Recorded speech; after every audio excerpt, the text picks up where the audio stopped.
Latvijas karjeras attīstības atbalsta asociācija ir arī vietas globālajā asociācijā. Es pārstāvu arī globālo karjeras asociāciju tajos fórumos, kur mēs redzam, ka tā ir ne tikai Latvijas, tad varētu teikt, izaicinājums šobrīd, bet tas ir globāli. Globāli karjeras asociācijā mēs runājam par to, ka šis ir tāds moments pašreiz pasaulē, kur vecie ieradumi ir būtiski strauji jāmaina. Un būtiski strauji jāmaina caur to prizmu, ka tas nav tikai un vienīgi, lai uzrakstītu mājas darbus, tas nav tikai un vienīgi, lai tādā vertikālai paskatītos, teiksim, izziņai. Piemēram, mēs varam ielikt kaut kā un mākslīgais intelekts mums daudz ātrāk iedos atbildes.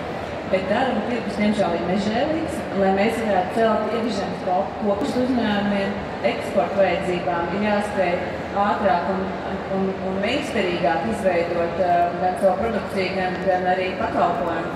Un šī tā vieta, kur mums ir jāsāk skolā mācīt, un tā kā saka, jā, skolotājiem ir jāpievelks īstenībā līdz šobrīd jauniešiem daudz, jo viņi ir atvērtāki šiem jaunajiem rīkiem.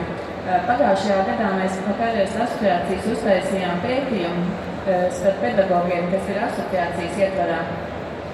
Un lielākai daļai tas ir šobrīd tāds, plānā. Mēs to apgūsim, bet tas ir plānā. Mēs esam uzstākuši, mums ir fokus šogad karjeras asociācija arī palīdzēt pedagogiem apgūt šīs prasmes, bet mēs esam ceļa sākumā.